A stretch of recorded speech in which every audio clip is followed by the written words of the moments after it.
सुनाई देगा? जी सर, जी sir. Okay. एक बड़ा विषय है कि जो सोशल साइंस हैं, उनको एज़ ए साइंस हम एस्टेब्लिश करने में कहाँ तक सफल हुए हैं या हम जो रिसर्च कर रहे हैं, उसको आगे और कैसे बढ़ाया जाए? जब हम सोशल साइंस के सब्जेक्ट पढ़ते हैं, तो उसमें एक बड़ी दिक्कत ये आती है, एक पहला जैसे मैं खुद अपनी बता रहा हूँ, मैंने जब सोशियोलॉजी पढ़ा तो एक बड़ा विषय आता है, कला है या विज्ञान है? या फिर समाजशास्त्र को हम वैसा विज्ञान नहीं मानते, जैसा कि माना जाना चाहिए। अच्छा, विज्ञान वैसा हो भी नहीं सकता, क्योंकि हर विषय की अपनी विषय वस्तु होती है। जैसा उसका सब्जेक्ट मैटर होता है, उसी के हिसाब से हमें जो रिसर्च टेक्निक हैं, रिसर्च टूल्स हैं या इनका एक कंपाइल फॉर्मेट कहा जाए जो रिसर्च मेथड्स हैं, वो हमें वैसे ही डेवलप करने होते हैं। लेकिन जो रिसर्च मेथड्स हैं, इनका जो फॉर्म है या जो कहा जाए इनका जो स्ट्रक्चर है, वो यूनिवर्सल होता है। ये नहीं कि हमने मध्य प्रदेश के लिए अलग रिसर्च टूल्स बना लिए और केरला के लिए अलग बना लिए और कोई जो फॉरेन कंट्री है उसके लिए अलग बना लिए। तो फिर जो हमारे निष्कर्ष हैं, वो कहीं न कहीं एक वैज्ञानिक जो मानक हैं, उन पर खरे नहीं उतर पाएँगे। मुझे जो आज का टॉपिक मिला है, वो है research methods and research approach. मैं कुछ ही सेकंड में अपना स्क्रीन शेयर कर रहा हूँ, फिर अपन उस पे बात करते हैं। 1 मिनट का समय लगेगा इसमें।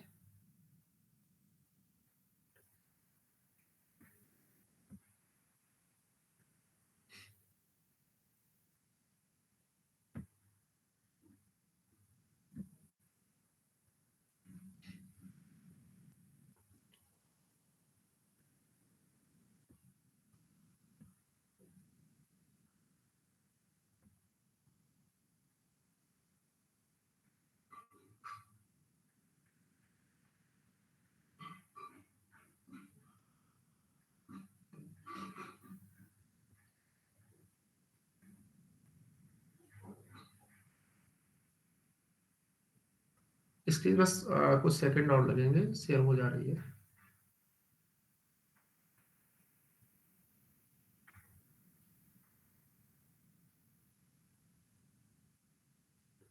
हाँ, सुयश जी, क्या मेरी स्क्रीन आ गई? हाँ, उस पे।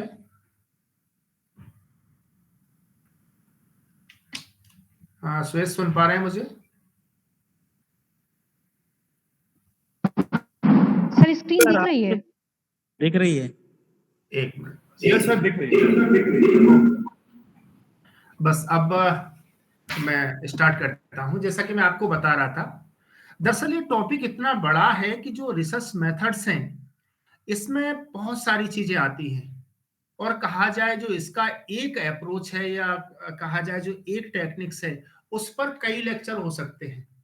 लेकिन मैंने कोशिश की है कि मैं उनको एक कंपाइल्ड ढंग से आपको बताऊं और आप अब जो मेरे साथ स्कॉलर्स जुड़े हुए हैं या जो पीजी के स्टूडेंट हैं, वो इस लेवल पर हैं कि उनको यदि ये बता दिया जाए कि आप जब भी कोई रिसर्च करने जा रहे हैं, बेसिकली मैं बात कर रहा हूँ जो सोशल साइंस हैं, चाहे वो सोशियोलॉजी हो सकता है, पॉलिटिकल साइंस हो सकता है, हिस्ट्री हो सकता है, एंथ्रोपोलॉजी हो सकता है, इवन एंड साइकोलॉजी भी।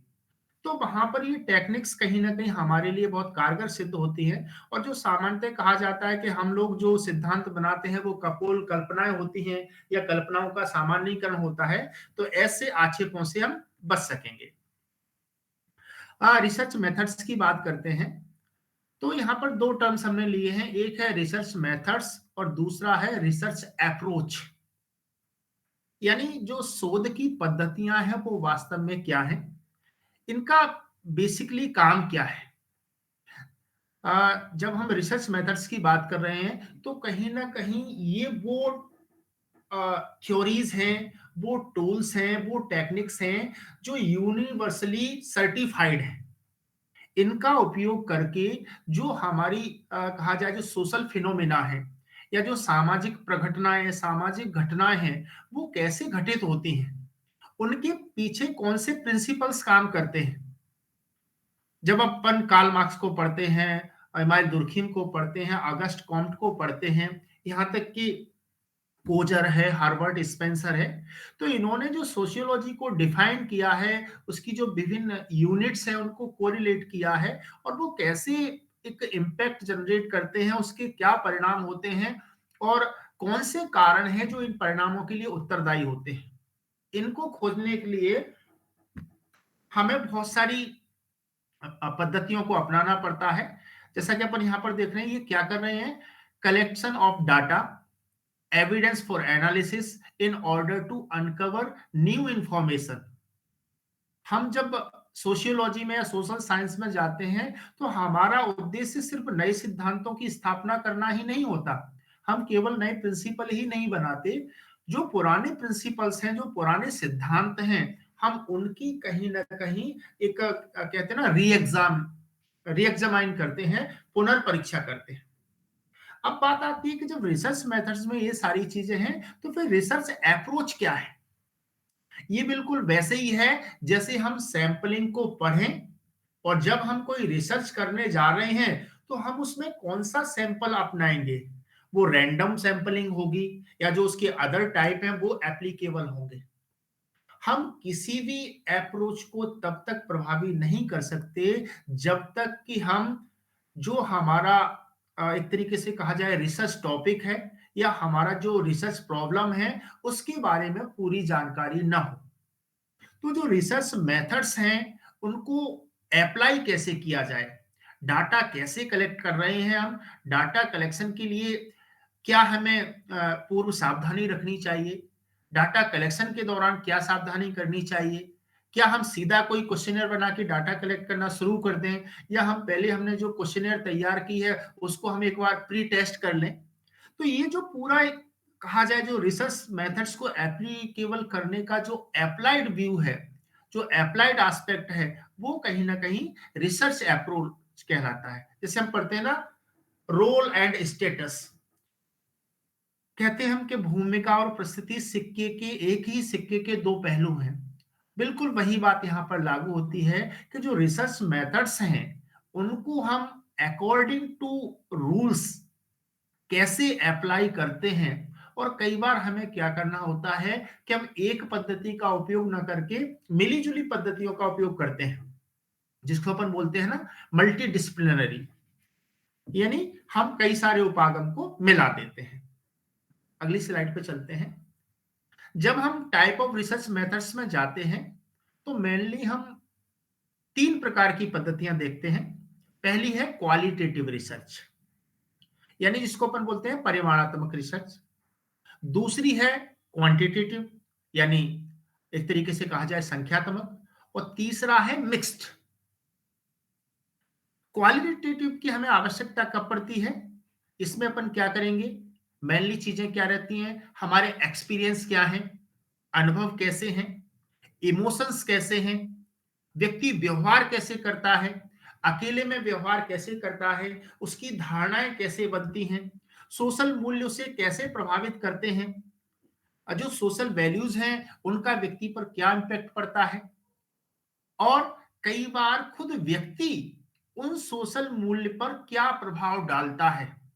हम देखते हैं कई बार जो हमारे जो राष्ट्र नायक हैं या जो सोशल थिंकर्स हैं, चाहे वो बाबा साहब अम्बेडकर हो सकते हैं, महात्मा गांधी हो सकते हैं, दयानंद सरस्वती हो सकते हैं, तो इन्होंने कैसे भारतीय संस्कृति को, भारतीय राजनीति व्यवस्था को प्रभावित किया। जैसे हमने पर्टिकुलर कोई प्रिंसिपल ले लिया, गांधी जी का ट्रस्टीशिप का सिद्धांत ले लिया। अब बातें वही है लेकिन उन्होंने एक अलग तरीके से कही। तो वो किस तरीके से उनके बारे में लोगों की क्या राय है, एक तरीके से किसी की राय जानना, किसी का अभिमत जानना, किसी पर मूल्य का क्या प्रभाव पड़ रहा है, यानी जो चीजें हम एक तरीके से परिमाणात्मक रूप में जांचना चाहते हैं, परखना चाहते हैं, तब उसके लिए हम कौन सी मेथड लेके आते हैं, क्वालिटेटिव। अब क्वालिटेटिव में क्या क्या हो सकता है वो अभी अपन अगली स्लाइड पर चर्चा करेंगे। इसमें अपन देख रहे हैं, this type of research is useful to exploration of how और why things have occurred, interpreting events and describing actions. कोई भी घटना कैसे घटित हो रही है, उसके पीछे क्या कारण है, वो किन कारणों का परिणाम है? क्योंकि जब हम सोशियोलॉजी पढ़ रहे होते हैं तो बड़ा प्रश्न हमारे सामने, सोशियोलॉजी से मतलब मेरा बार-बार कहना ये है कि सोशल साइंस से है। जब हम प्राइमरी स्टेज में जाते हैं, तो हम देखते हैं कि जो सोशियोलॉजी है, जहाँ पर अगस्ट कॉम्ट की बात होती है, वो फिलॉसफिकल बातें करते हैं कि हमें क्या है का अध्ययन करना चाहिए, न कि क्या होना चाहिए का। यानी उनका इशारा कहीं न कहीं इस ओर है कि जो समाज में एक्चुअल में है, हम उसका अध्ययन करें। हम उसमें अपनी राय ये ना लगाएँ कि कैसा होना चाहिए या ये होता तो ऐसा हो जाता। इस पर हमें फ़ोकस नहीं करना है, हमें फ़ोकस किस पर करना है, जो सोसाइटी में है। लेकिन जब अपन एक तरीके से कहा जाए जो लाइफ साइंस है उनमें जाते हैं, तो वहाँ पर कुछ टूल्स टेक्निक्स अलग प्रकार के मिलते हैं। एक लैब होती है, कुछ जो उपकरण हैं रिसर्च के वो होते हैं। लेकिन जब आप जूलॉजी में जाएँगे तो अलग प्रकार की यूनिट्स मिलेंगी आपको। जब आप बॉटनी में जाएँगे अलग प्रकार की यूनिट्स मिलेंगी। जब आप केमिस्ट्री में जाएँगे अलग प्रकार की। जब आप फिजिक्स में जाएँगे या कहा जाए जो एस्ट्रोलॉजी में जाएँगे तो अलग प्रकार की यूनिट्स मिलेंगी, जिनके आधार पर वो अध्ययन करते हैं अपने सब्जेक्ट मैटर का।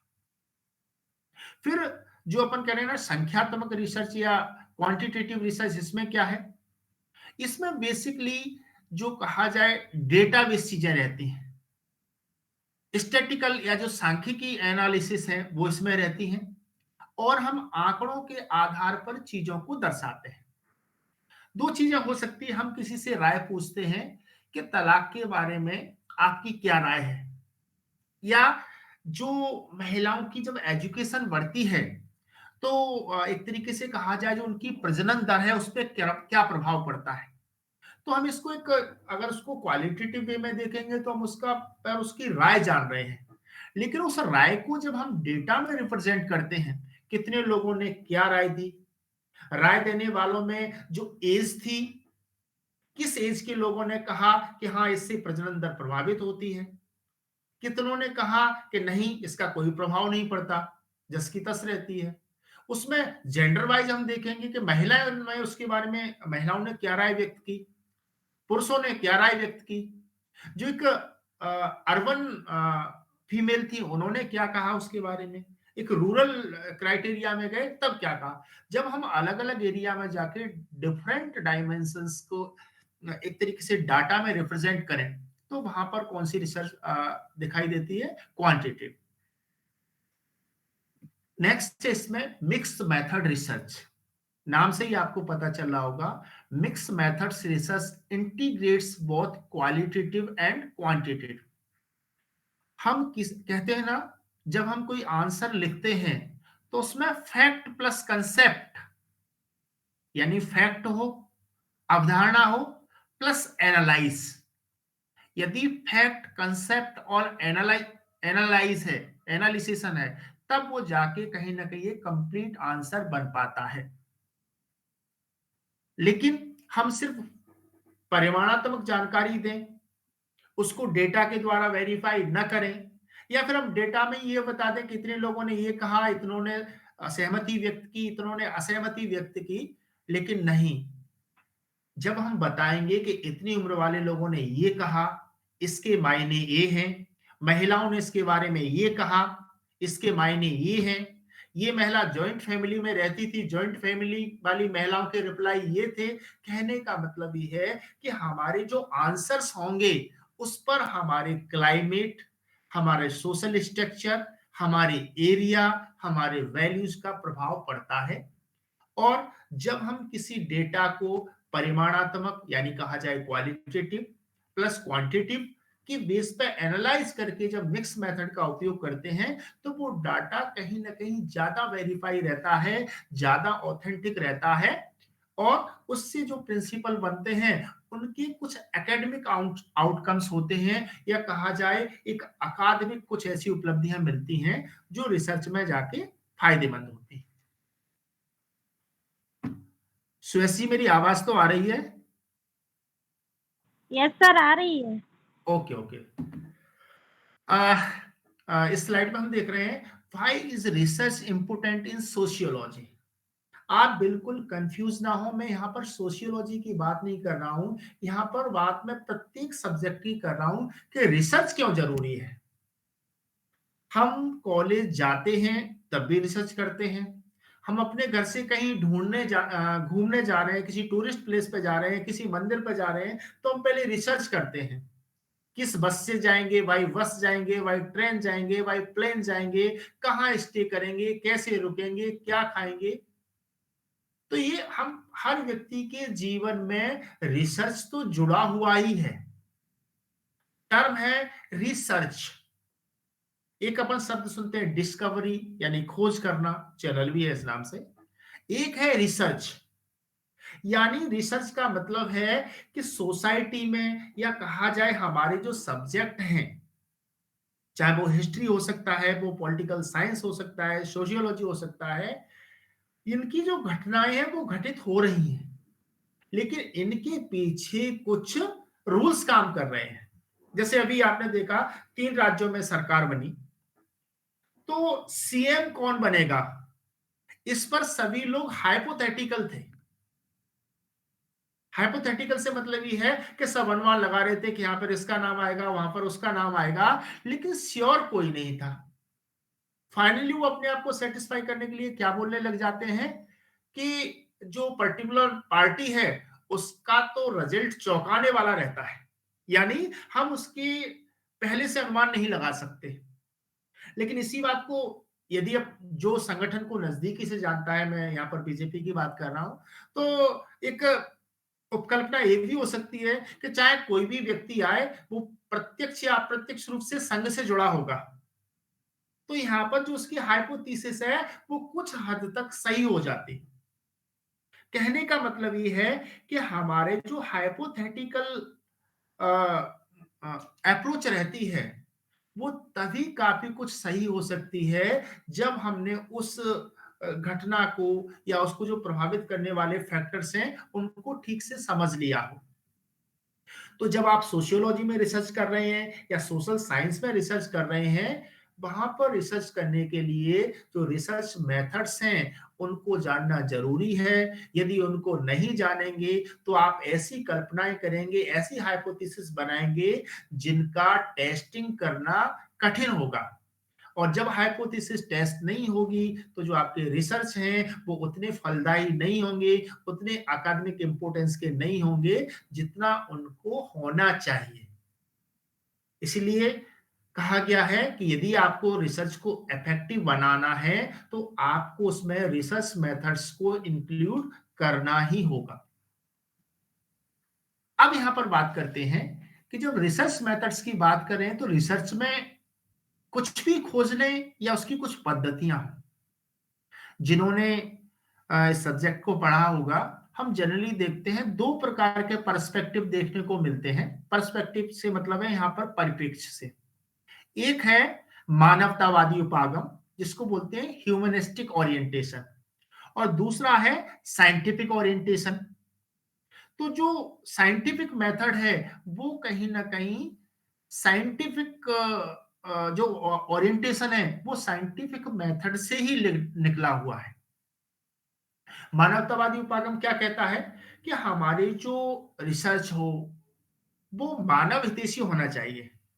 यदि हम मानव के कल्याण के लिए या ह्यूमन वेलफेयर के लिए कोई चीजें नहीं खोज पा रहे हैं तो उस रिसर्च का कोई मतलब नहीं है। लेकिन ये सेकेंडरी पार्ट है। मान लीजिए किसी व्यक्ति के पेट में दर्द हो रहा है और हमें खूब पता है कि इसके पेट में दर्द है, लेकिन हम उसका इलाज नहीं कर पा रहे, तो फिर हमारी जानकारी का कोई मतलब नहीं है। लेकिन जो साइंटिफिक मेथड है वो क्या कहता है, पहले हमें ये पता होना चाहिए कि ह्यूमन बॉडी काम कैसे करती है, उसमें कौन कौन से सिस्टम है, उसका डाइजेस्टिव सिस्टम कैसे काम करता है, उसका नर्वस सिस्टम काम कैसे करता है। मान लीजिए आपके पेट में बहुत तेज दर्द हो रहा है और आपका जो ब्रेन है उसकी वो नर्व या न्यूरॉन्स काम नहीं कर रहे जहां से सिग्नल एब्डोम के आपके मस्तिष्क में जाते हैं। यानी सब कुछ ठीक होते हुए भी, दर्द होते हुए भी आपके ब्रेन को नहीं पता चलेगा कि आपके पेट में दर्द है। कहने का मतलब यहाँ पर ये है कि जो साइंटिफिक रिसर्च है वो पहले ये बताता है कि हम उस चीज को समझें, वो कारण क्यों है पहले हम उसको जानें, फिर हम जब अप्लाइड एस्पेक्ट की तरफ जाएंगे तब हम उसके लिए कोई सुझाव देंगे, कोई सजेशन देंगे। तो ह्यूमनिस्टिक अप्रोच भी सोशियोलॉजी में चलता है, लेकिन सोशियोलॉजी को एक वैज्ञानिक विषय बनाया जाए, इसके लिए जो कहा जाए, जो उनके फादर ऑफ सोशियोलॉजी कहा जाता है, अगस्ट कॉम्ट को, उन्होंने कहा कि समाजशास्त्र में बिल्कुल वैसे ही वैज्ञानिक सिद्धांतों को लागू करना चाहिए जैसे कि हम अदर साइंस में करते हैं। और उन चीजों को एमाइल दुर्खाइम ने, जो कि दोनों ही फ्रेंच से रिलेटेड है, उन्होंने एप्लीकेबल किया। और उसी का एक बड़ा कारण है कि जो समाजशास्त्र है या कहा जाए जो सोशल साइंस है, वो कुछ हद तक एक अपने आप को वैज्ञानिक फॉर्म में सस्टेन कर पाए। इसमें क्या करेंगे अपन? आस्क क्वेश्चन, हम प्रश्न पूछते हैं। प्रश्न से मतलब ये नहीं कि हम किसी व्यक्ति से प्रश्न पूछेंगे। हम सोसाइटी में देख रहे हैं कि अभी जैसे एक बिल पास हुआ महिलाओं की सहभागिता को लेकर, जो विधानसभा है, राज्यसभा में, कि इसमें 33% रिजर्वेशन दिया जाएगा।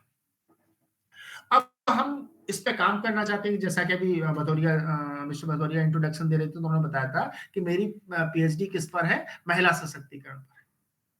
तो अब दिमाग में एक क्वेश्चन आता है कि जब इस प्रकार का जो रिजर्वेशन मिलेगा तो उससे महिलाओं की स्थिति में क्या परिवर्तन आएगा? पहला दिमाग में चीज आती है कि महिलाएं संसद में और राज्यसभा में पहुंच जाएंगी। लेकिन क्या ये राह इतनी आसान है?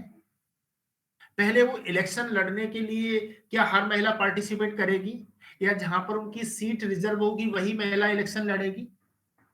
यानी हम प्रश्न करेंगे तो फिर जो हमारा जो रिसर्च का टॉपिक है या जो रिसर्च का सब्जेक्ट है या जो टाइटल है, वो हमें आइडेंटिफाई करने में कहीं ना कहीं मदद करेगा।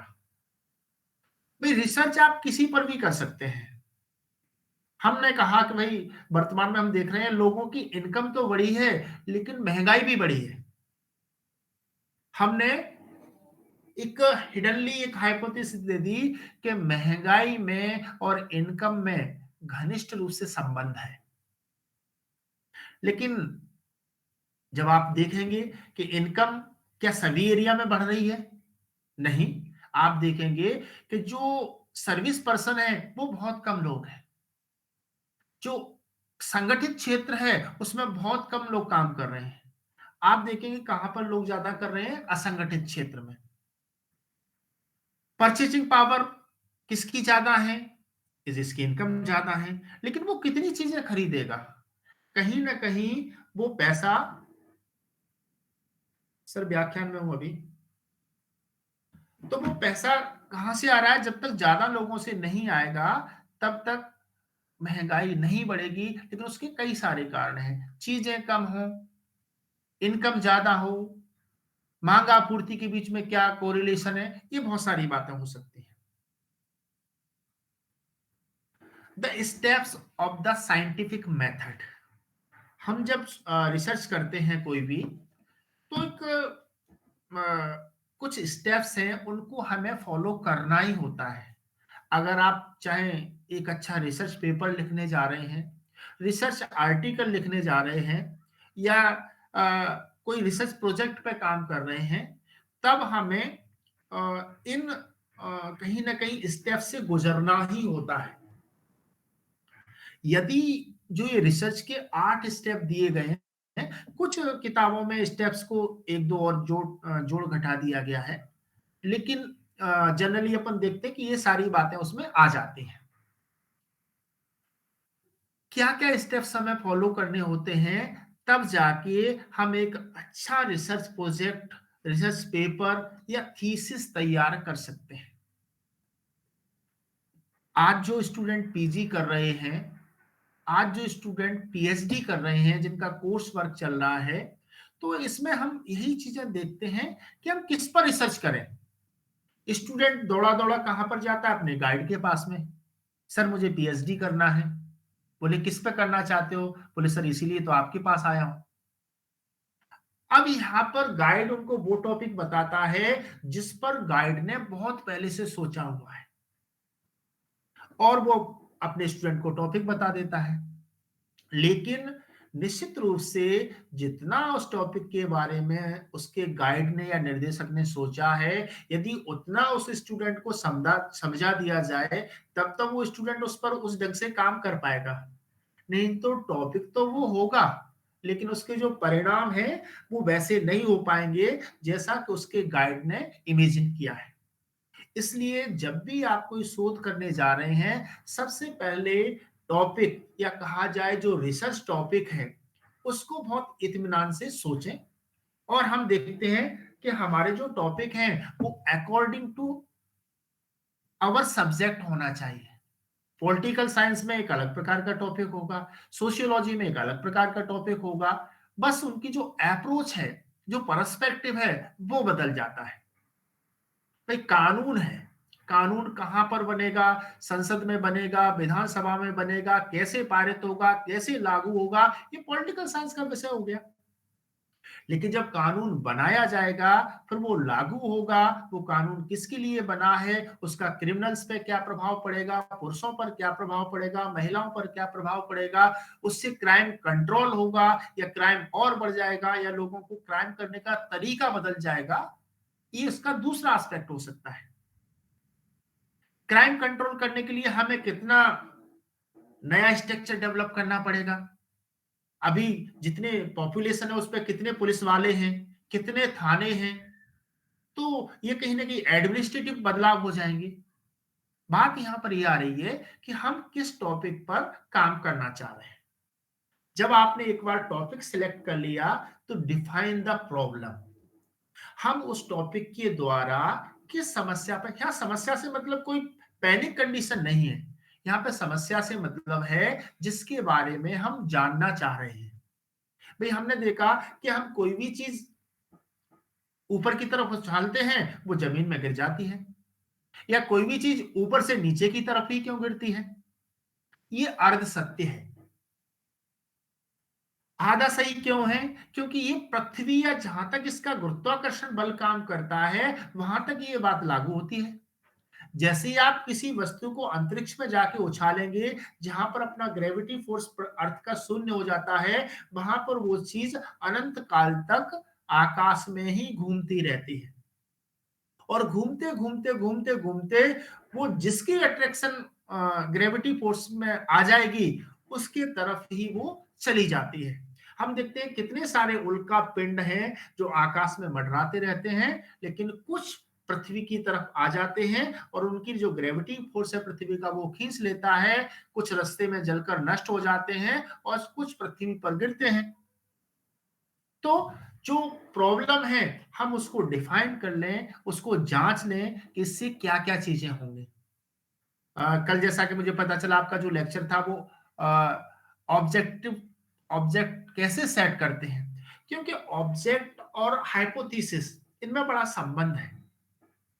यदि आपने प्रॉब्लम को प्रॉपर स्टडी किया है, प्रॉपर डिफाइन किया है, तो निश्चित रूप से आपका जो रिसर्च है वो कम टाइम टेकिंग होगा, समय और धन का उस पर कम अपव्यय होगा, और जो उसकी कहा जाए जो फाइंडिंग्स हैं वो ज्यादा इफेक्टिव होंगे। इसी का एक तीसरा लेवल है रिसर्च एक्साइडिंग सोर्स। जब भी आप कोई रिसर्च करने जा रहे हैं, तो उससे जुड़े हुए सोर्सेस क्या होंगे। अब आपने मान लीजिए कोई नया टॉपिक ले लिया और उस पर पहले से कोई डेटा अवेलेबल नहीं है। अब हम घूम रहे हैं अपना बस्ता टांगे, अरे सर इसके बारे में तो डेटा ही नहीं मिल रहा, कहाँ जाएं, क्या करें। देखिए, दो तरीके की रिसर्च हो सकती हैं।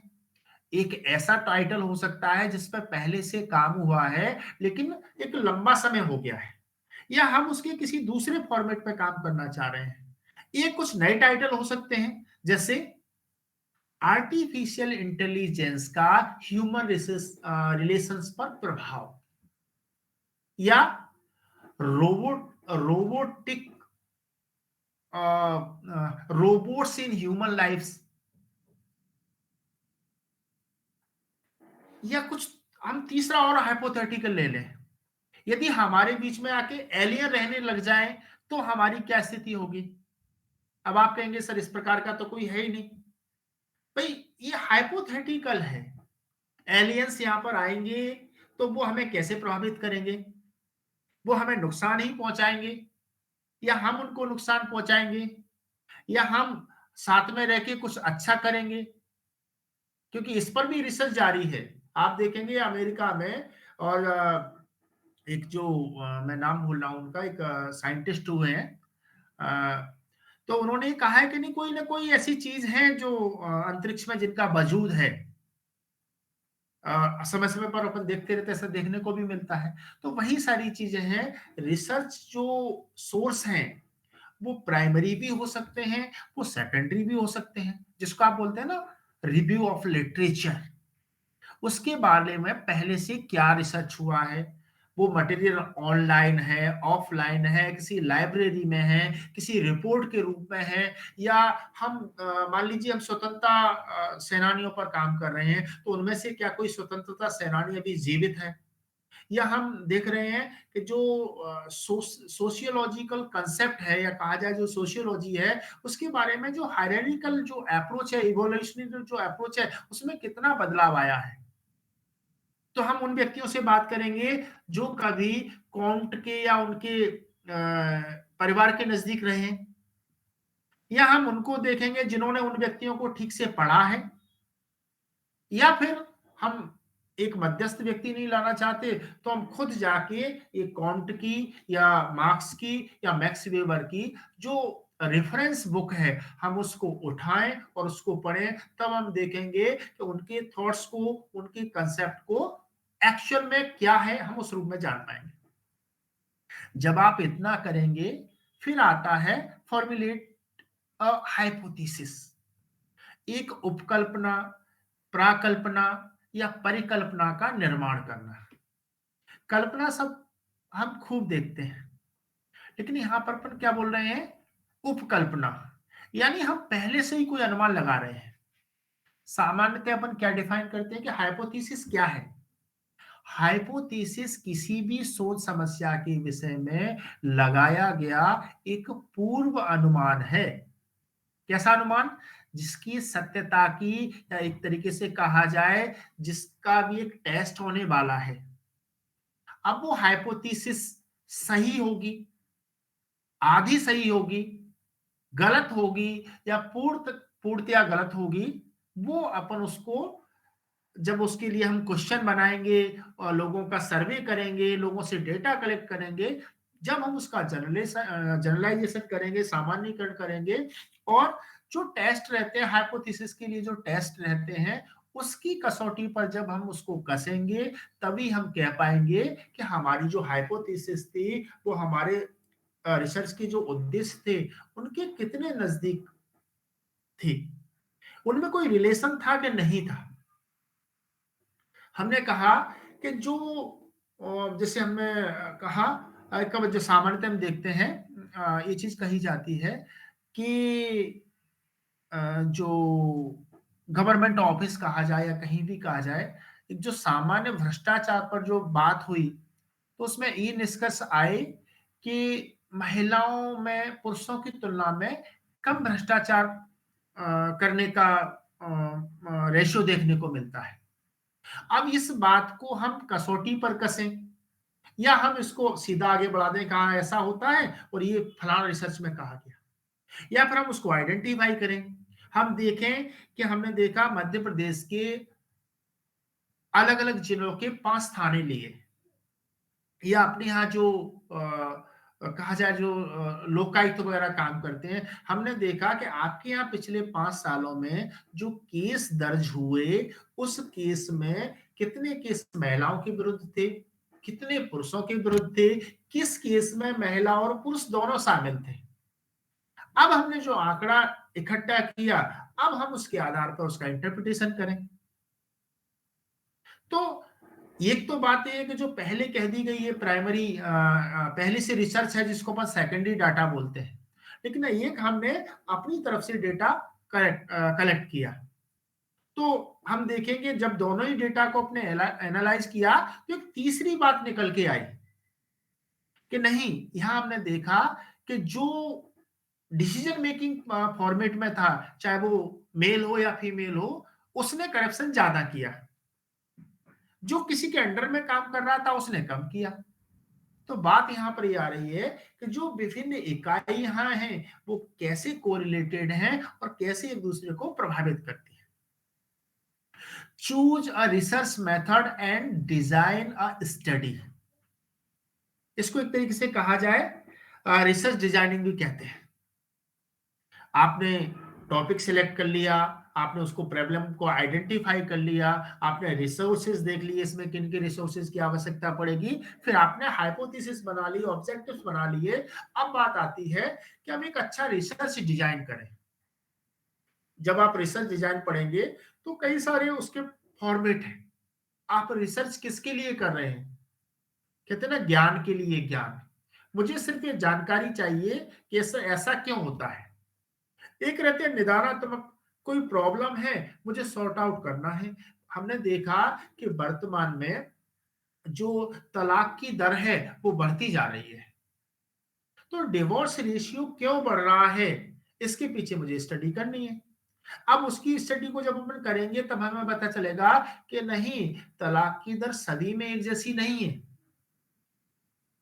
अगर कोई बहुत ज्यादा कमजोर महिला है और आर्थिक स्थिति भी ठीक नहीं है, उसके साथ बार बार अत्याचार होता है, लेकिन कम्युनिटी प्रेशर इतना है कि वो अपना घर नहीं छोड़ सकती, और घर छोड़ेगी तो सम्मानजनक तरीके से वो दूसरे घर में या दूसरी शादी नहीं कर पाएगी।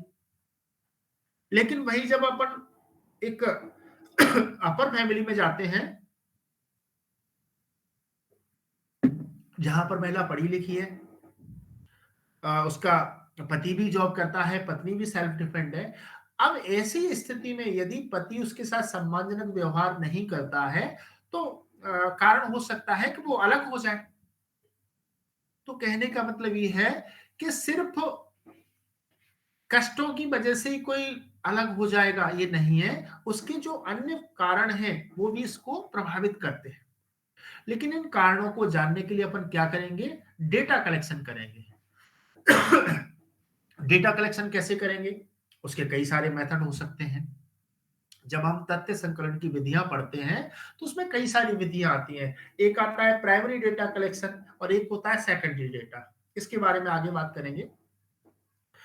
तो डेटा कलेक्ट करेंगे। अब डेटा कैसे कलेक्ट करना है आपको, आपकी रिसर्च का एरिया क्या है, आप रिसर्च पेपर के लिए रिसर्च कर रहे हैं या कोई माइनर रिसर्च प्रोजेक्ट है उसके लिए रिसर्च कर रहे हैं, या फिर आपका जो कहते हैं ना शोध प्रबंध या जो पीएचडी है उसके लिए रिसर्च कर रहे हैं, या फिर कोई पोस्ट डॉक्टरल फेलोशिप है आप उसके लिए रिसर्च कर रहे हैं। तो हर उस पर आपका जो रिसर्च का जो टॉपिक है उसके अकॉर्डिंग आप डेटा कलेक्ट करेंगे। डेटा साइज क्या होगा वो भी आपको देखना पड़ेगा। जब आपका डेटा कलेक्ट हो जाता है फिर अपन क्या करते हैं? डेटा को एनालाइज करते हैं। डेटा को एनालाइज करना यानी आपने डेटा कलेक्ट किया, फिर डेटा को हम देखते हैं कि कौन सी यूनिट एक जैसी हैं, कौन सी यूनिट दूसरे प्रकार की हैं, कौन सी यूनिट तीसरे प्रकार की हैं। कहने का मतलब है जो डेटा एक जैसी विशेषताएं रखते हैं उनको एक टेबल में रखते हैं, जो दूसरी विशेषताओं के उन्हें दूसरी टेबल में रखते हैं, जो तीसरी जो अलग अलग फीचर्स हैं उनके, इसको अपन बोलते हैं सार्डियन या टेबुलेशन। कौन सा डेटा किस क्वालिटी का है उसको जिस वर्ग में रखते हैं उसको अपन बोलते हैं वर्गीकरण या क्लासिफिकेशन। और इन दोनों की जो प्रक्रिया है उसको अपन क्या बोल रहे हैं? एनालाइज। जब हम डाटा का सारणीकरण करेंगे, क्लासिफिकेशन करेंगे, एनालाइज करेंगे तो फिर उसकी जो फाइंडिंग्स आएंगी, जो रिजल्ट्स आएंगे, उसके आधार पर भी हम रिजल्ट्स निकालेंगे कि इतने लोगों ने ये कहा, इतनों का ये मत है और उसके आधार पर ये कहा जा सकता है। हम अपनी तरफ से उसमें कुछ नहीं मिलाएंगे। और जो फाइनल हमारा जो 8वां फॉर्मेट होगा वो होगा रिपोर्ट राइटिंग या प्रतिवेदन लेखन। जो भी एक अच्छी थीसिस होती है, जो भी अच्छा एक रिसर्च प्रोजेक्ट होता है, उसके लास्ट में वो फाइंडिंग्स जरूर होती हैं जो ये बताती हैं कि इसके ऑब्जेक्ट्स थे वो कहां तक फलीभूत हुए या उनमें कुछ फ्रूटफुल निकला या नहीं निकला। तो बार बार बात आ रही थी डेटा की। जब हम रिसर्च मेथड्स को फॉलो करते हैं तो उसमें एक चीज बड़ी महत्वपूर्ण होती है, वो है डेटा या वो अध्ययन सामग्री जिसके आधार पर हम किसी भी सोशल फेनोमेना, किसी सोशल इंस्टीट्यूशन या पर्टिकुलर किसी ओपिनियन पर हम लोगों की प्रतिक्रिया जानना चाहते हैं। जब हम सोशल साइंस में जाएंगे तो उसमें कई प्रकार के डेटा कलेक्शन के मेथड होते हैं, लेकिन मोस्टली हम देखेंगे उसमें दो विधियां देखने को मिलती हैं। क्वालिटेटिव और जो क्वांटिटेटिव की बात हो रही है वो एक अलग चीज है। डेटा का स्वरूप कैसा है, ओपिनियन वाला है या वो कहा जाए गणनात्मक है, वो उसके लेके तो मैं यहाँ पे थोड़ा अलग तरीके से आपको बताने की बात कर रहा हूं। अब बात आती है कि प्राइमरी डेटा और सेकेंडरी डेटा। प्राथमिक समंक किसे कहा जाता है? एक तरीके से कहा जाए ऐसा डेटा या ऐसे आंकड़े जो हमने खुद ब खुद जुटाए हों, ऐसे डेटा जिनको कोई भी रिसर्च स्कॉलर या शोधार्थी फील्ड में जाकर खुद कलेक्ट करता है, उनको प्राइमरी डेटा कहा जाता है। मेथड कुछ भी हो सकता है, जैसे प्रश्नावली या अपन आपने सुना होगा क्वेश्चनियर। इसके द्वारा भी जो डेटा जुटाया जाएगा वो प्राइमरी डेटा होगा। आप उसमें भले ही किसी व्यक्ति के पास में नहीं जा रहे हैं, प्रश्नावली आप भेजेंगे, बाय पोस्ट भेजेंगे, किसी के माध्यम से भेजेंगे, ऑनलाइन भेजेंगे, बाय मेल भेजेंगे, किसी ऐप के जरिए भेजेंगे। जब क्वेश्चनियर संबंधित व्यक्ति के पास पहुंच जाएगी वो उसकी रिप्लाई देगा। लेकिन क्वेश्चन के साथ आपने देखा कि प्रॉब्लम क्या होती है, इसमें जो रिप्लाई दे सकते हैं वो लिटरेट लोग ही दे सकते हैं। तो इसका फायदा ये है कि बड़े एरिया में एप्लीकेबल हो सकती है, लेकिन एक नेगेटिव पॉइंट ये है कि पढ़े लिखे लोगों के लिए तो ठीक है, लेकिन जो पढ़े लिखे नहीं है, निरक्षर है, तब कहीं ना कहीं इसकी जो उपयोगिता है वो थोड़ी सीमित जान पड़ती है। लेकिन हमें कौन से एरिया में किसको उपयोग करना है वो हमारे रिसर्च टॉपिक पर या रिसर्च प्रॉब्लम पर निर्भर करता है। इसके लिए आप क्या करेंगे, क्वेश्चनियर से डाटा कलेक्ट कर सकते हैं, इंटरव्यू के माध्यम से कर सकते हैं। लेकिन इंटरव्यू में जिस क्वेश्चन का क्वेश्चन शेड्यूल का उपयोग करते हैं, जिसको अपन साक्षात्कार अनुसूची बोलते हैं, इनमें थोड़ा सा अंतर है। प्रश्नावली प्राथमिक तथ्य संकलन की एक विधि है, लेकिन इसे उत्तरदाताओं के पास बाई पोस्ट या किसी थर्ड पर्सन के माध्यम से भेजा जाता है। लेकिन जो इंटरव्यू शेड्यूल है वो या तो आप खुद उसको लेके उस व्यक्ति के पास में जाते हैं या आपका कोई प्रतिनिधि जाता है, और इनकी जो ड्राफ्टिंग है वो भी थोड़ा सा अलग तरीके से होती है। उसमें क्वेश्चन को इस प्रकार से अरेंज किया जाता है कि क्रम से हम उस व्यक्ति से प्रश्न पूछते जाएं और वो जानकारी देते देते देते देते वो बात भी हमें बता दे जो हम रिसर्च में जानना चाहते हैं। और यदि हम उससे सीधे पूछे तो उनको ना बताए, यानी क्रॉस क्वेश्चन करके या ओपन हैंड क्वेश्चन करके हम उससे एक डाटा कलेक्ट करते हैं। एक और यहाँ पर शब्द आया है ऑब्जर्वेशन, अवलोकन। आपने कई प्रकार के अवलोकन पढ़े होंगे, जिसमें अपन सहभागी अवलोकन, पार्टिसिपेटरी, अर्ध सहभागी अवलोकन, समूह अवलोकन बोलते हैं। यानी हम किसी घटना का, किसी व्यक्ति का, किसी संस्था का अध्ययन करना चाह रहे हैं तो वहीं पर जाकर रहकर पूरे तरीके से उसमें घुल मिलकर या उसमें पूर्ण सहभागिता न करते हुए दूर से ही उसके बारे में आंकड़े जुटाकर हम अध्ययन कर सकते हैं। तो इससे जो डाटा आएगा वो भी कैसा आएगा, प्राइमरी डाटा होगा। यानी एक लाइन में कहा जाए तो प्राइमरी डाटा ऐसा डाटा है जो किसी शोधकर्ता द्वारा प्रत्यक्ष रूप से एकत्रित किया जाता है। अब आता है इसमें सेकेंडरी डाटा। जो शोध पहले से हुए हैं, कोई रिसर्च थीसिस हो सकती है, कोई रिसर्च प्रोजेक्ट हो सकता है, कोई बुक हो सकती है, गवर्नमेंट की रिपोर्ट हो सकती है, किसी की डायरी हो सकती है, किसी के पुराने इंटरव्यू हो सकते हैं। ये सारे डाटा जो पहले से अवेलेबल हैं, उनसे हम जो सामग्री लेते हैं, वो कहीं ना कहीं सेकेंडरी डाटा होता है। और अच्छा हो कि हम प्राइमरी और सेकेंडरी दोनों ही डाटा का उपयोग करके एनालाइज करके हम कुछ फाइंडिंग्स निकालें। क्वालिटेटिव और क्वांटिटेटिव पे मैं बात कर चुका हूं, तो इससे अपन आगे बढ़ेंगे। पिछले उसमें दो टॉपिक थे, क्वालिटेटिव और क्वांटिटेटिव। इसके बारे में इतना तो हमें पता चल गया कि जब हम किसी का ओपिनियन जानना चाह रहे हैं, उसकी किसी संस्कृति या मूल्य के बारे में राय जानना चाह रहे हैं, या किसी पर्टिकुलर कहा जाए टॉपिक है या फिनोमिना है, उसके बारे में उसका ओपिनियन जानना चाह रहे हैं, किसी पार्टी के लिए उसका वोटिंग बिहेवियर जानना चाह रहे हैं, जेंडर डिस्क्रिमिनेशन पर उसका रिप्लाई जानना चाह रहे हैं, तब उसके लिए हम कहीं ना कहीं जो परिमाणात्मक पद्धति है या उस जिसको क्वालिटेटिव मेथड किया जाता है, उसका उपयोग करते हैं।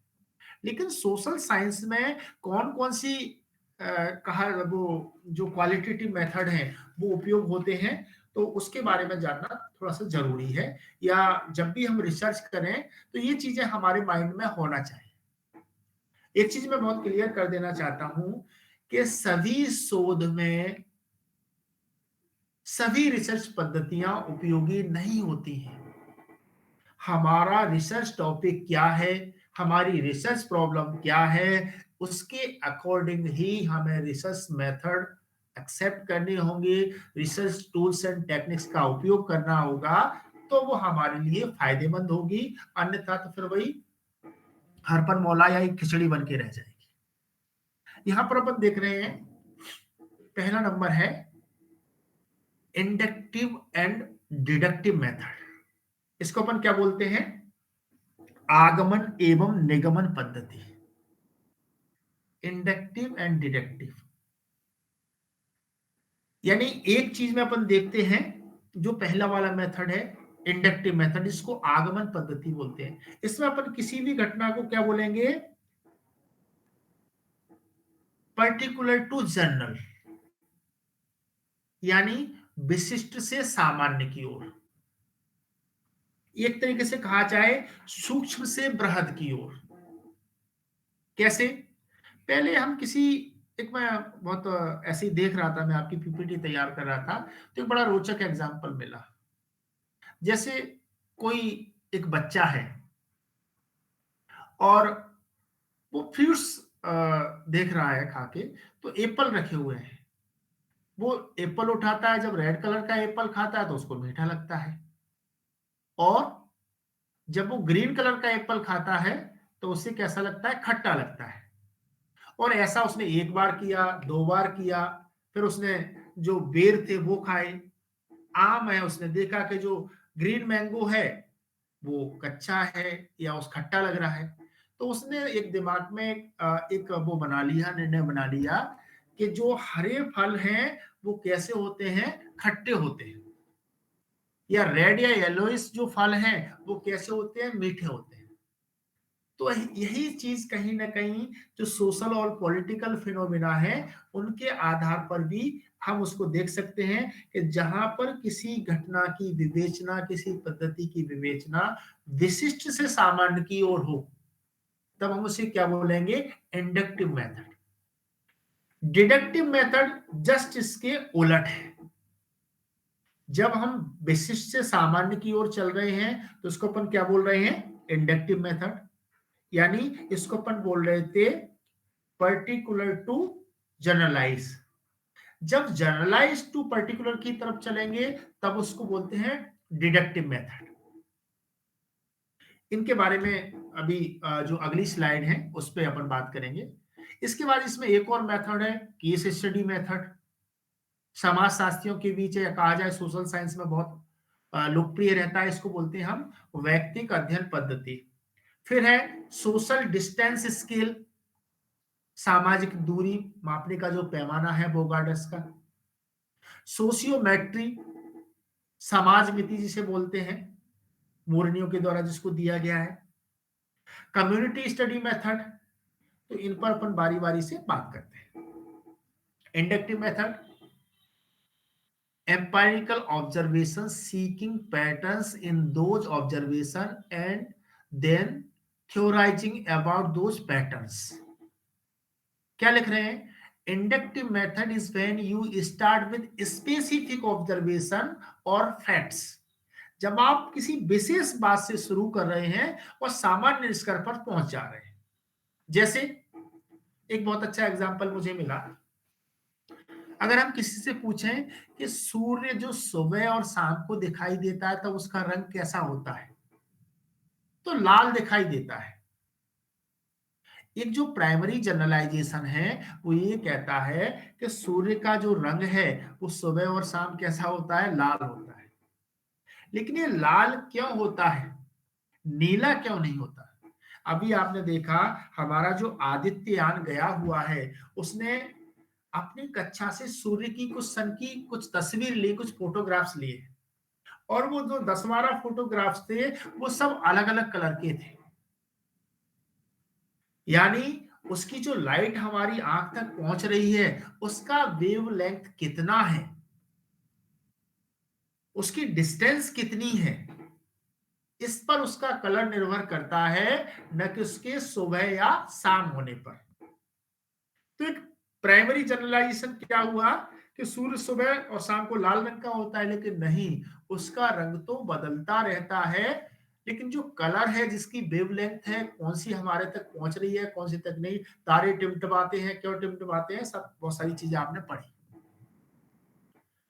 इसमें एक एग्जांपल दिया है, जो अपन विशिष्ट से सामान्य की ओर बात करें। If you notice that every time you eat spicy food, आप कोई बहुत चटपटा खाना खा रहे हैं, you get a stomach S, आपके पेट में दर्द होता है।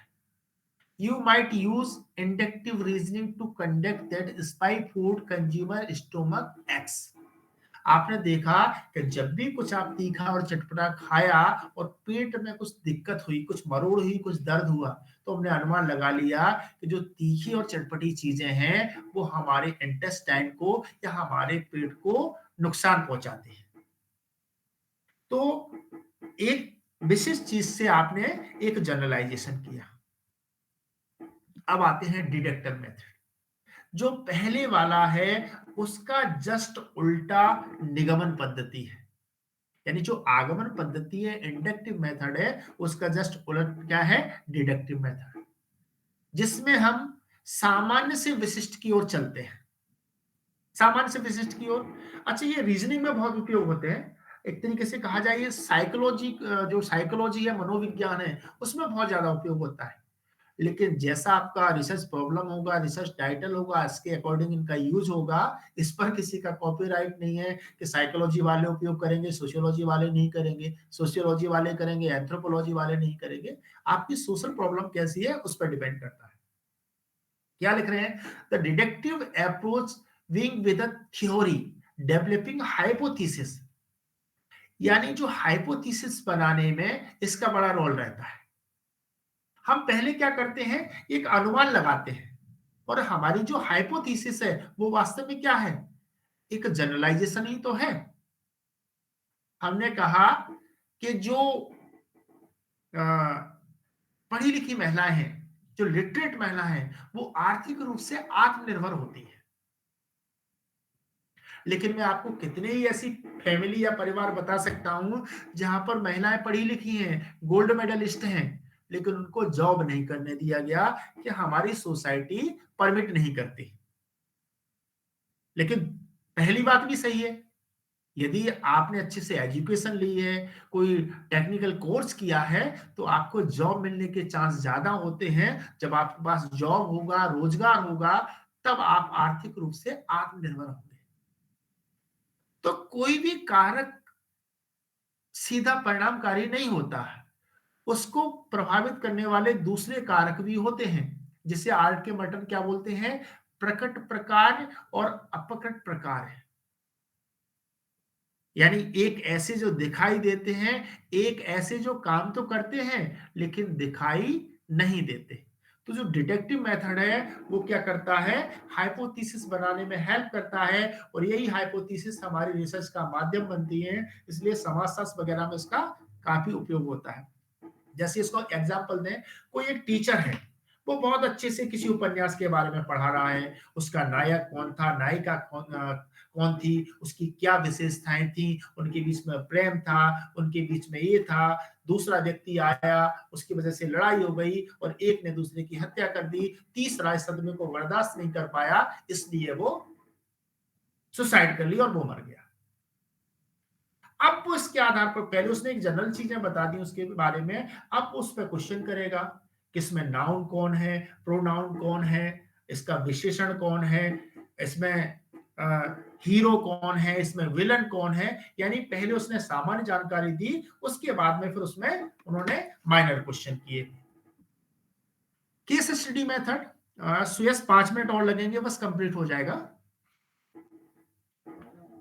केस स्टडी मेथड, इसका उपयोग भी सोशियोलॉजी में, साइकोलॉजी में, एंथ्रोपोलॉजी में, पॉलिटिकल साइंस में, सोशल वर्क में बड़े पैमाने पर होता है। केस स्टडी मेथड को अपन बोलते हैं वैयक्तिक अध्ययन पद्धति। सिंपली कहा जाए, जब हम किसी व्यक्ति, किसी किसी संस्कृति, किसी समुदाय, यानी कोई व्यक्ति हो सकता है, कोई संस्था हो सकता है, कोई परिवार हो सकता है, कोई संस्कृति हो सकती है, इसका हम सूक्ष्मता से अध्ययन करें, उससे जुड़े हुए जो कारक हैं, चाहे वो प्रत्यक्ष रूप से उसको प्रभावित करते हो, चाहे वो अप्रत्यक्ष रूप से प्रभावित करते हो, जो अध्ययन इस तरीके से किया जाता है उसको हम केस स्टडी मेथड बोलते हैं। इसीलिए केस स्टडी मेथड को रिसर्च मेथोडोलॉजी का सूक्ष्मदर्शी यंत्र या माइक्रोस्कोपिक एपरेटस भी कहा जाता है। तो ये कहां कहां पर उपयोगी है वो आप देख पा रहे हैं। इसके बाद आता है सोशियोमेट्री। सोशियोमेट्री क्या है, कौन इसको लेके आया, तो एक विद्वान है, एक तरीके से कहा जाए J.L. मोरिनो, उन्होंने एक किताब लिखी हु शैल सर्वाइव। किसका कंसेप्ट है, J.L. मोरिनो का किताब कौन सी है, हु शैल सर्वाइव। वो इसमें बताते हैं कि कोई व्यक्ति कितना लोकप्रिय है उसको जांचना, किसके आधार पर, उसकी कनेक्टिविटी के आधार पर। तो उसमें किसका उपयोग होता है, सोशियोमेट्री का। सोशियोमेट्री का उपयोग क्वालिटेटिव एंड क्वांटिटेटिव दोनों ही पद्धतियों में उपयोग होता है, और कहीं ना कहीं सोशल साइंस में एक बहुत ही लोकप्रिय रिसर्च मेथड है या लोकप्रिय पद्धति है। एक और पैमाना है सोशल डिस्टेंस। सोशल डिस्टेंस में क्या है, सामाजिक दूरी। एक विद्वान हुए हैं बोगार्डस, वो बताते हैं कि सामाजिक दूरी को कैसे मेजर किया जाए। सामाजिक दूरी से मतलब, जैसे आपने देखा जब अपने यहाँ कोरोना फैला तो एक टर्म्स बड़ा बार बार आया, सोशल डिस्टेंस मेंटेन करिए, सोशल डिस्टेंस। फिर बाद में आया कि नहीं नहीं, सोशल डिस्टेंस नहीं, फिजिकल डिस्टेंस मेंटेन करिए।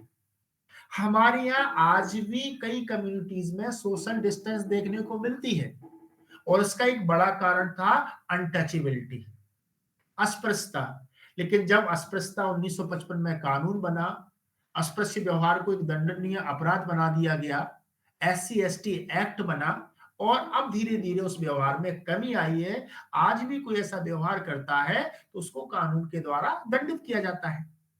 तो सोशल डिस्टेंस क्या बता रही है, जो लोग परस्पर जुड़े हुए हैं उनके बीच में लगाव या अलगाव कितना है। एक ही फैमिली के सदस्यों के बीच में सोशल डिस्टेंस कैसे काम करती है। जैसे मान लीजिए एक जॉइंट फैमिली है जिसमें दादा हैं, दादी हैं, उनके 4 लड़के हैं, उनकी 4 बहुएं हैं, लड़कों के लड़के हैं जिनको अपन एक तरीके से तीसरी जनरेशन कहेंगे। अब उनकी शादी होके आती है। जब परिवार में पहली बहू आती है तो कहते हैं अपने यहाँ सास और बहू में नोकझोंक होती रहती है। तो उनके बीच में क्या होगा, एक कनेक्टिविटी तो होगी, लेकिन एक कहीं ना कहीं डिस्टेंस भी रहती है। लेकिन जैसे ही उस परिवार में जब दूसरे लड़के की शादी होगी, जब 2 बहुएं हो जाएंगी, तो दोनों बहुओं में जो नजदीकी है वो ज्यादा होगी, बजाय जो सास और बहू के बीच में जो डिस्टेंस है उनको लेकर। तो इस तरीके से अपन, और ये एक विद्वान थे एमोरी बोगार्डस, उसके आधार पर ये पैमाना इनके नाम पर इसको सोशल डिस्टेंस स्केल कहा गया। एक है कम्युनिटी स्टडी मेथड। मैडम एक व्याख्यान में हूँ, 5 मिनट से कॉल कर रहा हूँ।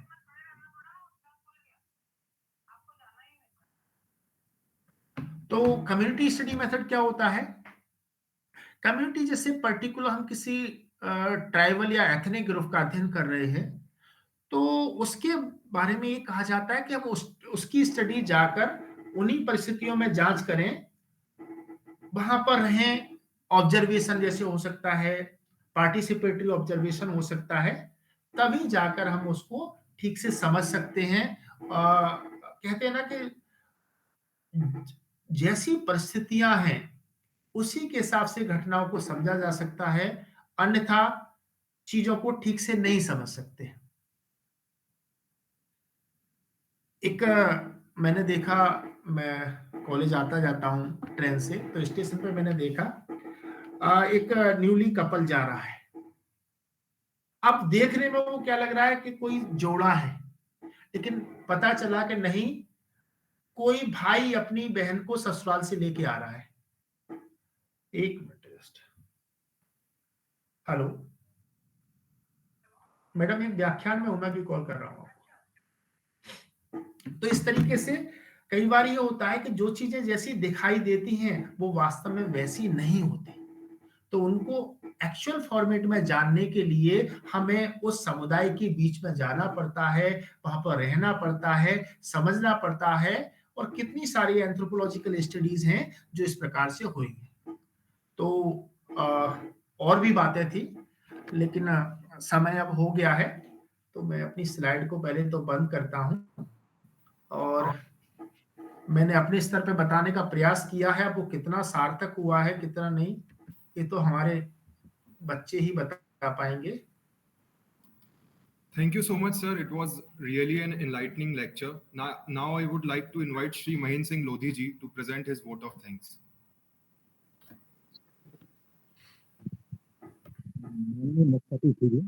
आदरणीय और प्रिय सभी शिक्षक, प्यारे साथियों, मेरा सादर सभी को नमस्कार। यहाँ उपस्थित सभी लोगों ने आज के कार्यक्रम से बहुत कुछ सीखा होगा। मैं महेंद्र सिंह विश्वविद्यालय का शोधार्थी, आज मैं इस अवसर पर उन सभी लोगों का धन्यवाद देना चाहूंगा जिनकी वजह से आज का कार्यक्रम सफल हो सका। यह मेरा सौभाग्य है कि इस मंच के माध्यम से मुझे धन्यवाद ज्ञापित करने का अवसर प्राप्त हुआ। मैं विश्वविद्यालय के प्रत्येक छात्र की ओर से पधारे हुए माननीय मुख्य अतिथि डॉक्टर वासुदेव सिंह यादव जी, अच्छी पीड़िकालिक दतिया का तहे दिल से आभार व्यक्त करता हूँ।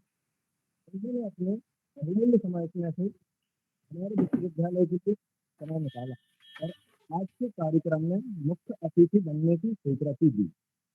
और सच में जो आपने लेक्चर दिया उससे हम लोग को बहुत कुछ प्रेरणा मिली, बहुत कुछ सीखने के लिए। हम सौभाग्यशाली हैं कि हमारी एचओडी मैम डॉक्टर ममता वाजपेयी जी का समर्थन हम लोगों को हमेशा मिलता रहता है, कोई प्रेरणा स्रोत और प्रोत्साहन के रूप में है।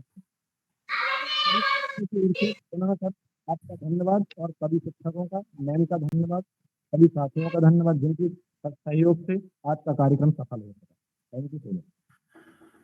बहुत बहुत धन्यवाद महेंद्र जी, और धन्यवाद सुयश भाई का। सुयश भाई से मेरी प्रत्येक मुलाकात हुई है और निश्चित रूप से जस्ट मिनट, एक बड़ा मतलब मैडम से तो मैं संपर्क में हुई, और मैडम ने इस एड ऑन कोर्स को तैयार करने के लिए आप विश्वास नहीं करेंगे, मैं तो जितना संभव हुआ मैंने उपलब्ध रहा। कोई हमने ऐसा स्टेट नहीं छोड़ा है जहां से हमने फैकल्टी मेंबर से संपर्क नहीं किया, और जो हमें बिल्कुल उपयुक्त लगा। अब मैं तो, मेरा भी एक तरीके से बिगनिंग ही है, पर मैंने पूरी कोशिश की कि चाहे वो गुजरात से हो, चाहे वो राजस्थान से हो, चाहे कहीं से भी हो, वो फैकल्टी मेंबर आपके बीच में आएँगे। बस आप लोगों से अनुरोध इतना है कि जब आप इसको सुन रहे हैं, क्योंकि ये एक तरीके से देखा जाए जो ऑनलाइन मोड है, ये भी मिला-जुला है। यदि आप वास्तव में जुड़ते हैं तो वो प्राइमरी करेक्शन है, और अगर नहीं जुड़ते तो अगल-बगल में बात करते हैं तो वो सेकेंडरी डाटा कलेक्शन जैसा हो जाता है। तो आप बहुत ही इसको अलर्ट होके सुने, और रिसर्च का कोई विकल्प नहीं, ये आपको बिल्कुल एक सोसाइटी में अलग स्थान दिलाएगा, आपके सब्जेक्ट की अप्रोच डेवलप होगी। आप लोगों ने मौका दिया, मुझे सुना, बहुत-बहुत धन्यवाद। Thank you. Thank you sir. Thank you Yash भाई Thank you, जी, sir. सुना, धन्यवाद थैंक यू ज्ञापित सो करते मच हैं। सर।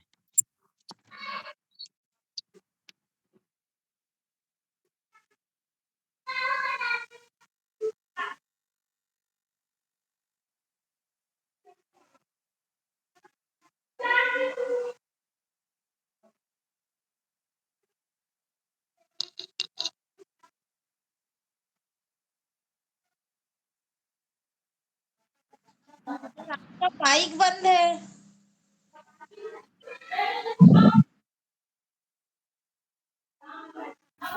थोड़ी देर से ब्रेक है 2-3 मिनट का, जैसे ही अपने सेकंड रिसोर्स पर्सन ज्वाइन करेंगे अपन रिज्यूम करेंगे इसको। इसी लिंक से सर। हाँ, इसी लिंक से ही स्टार्ट। जी सर।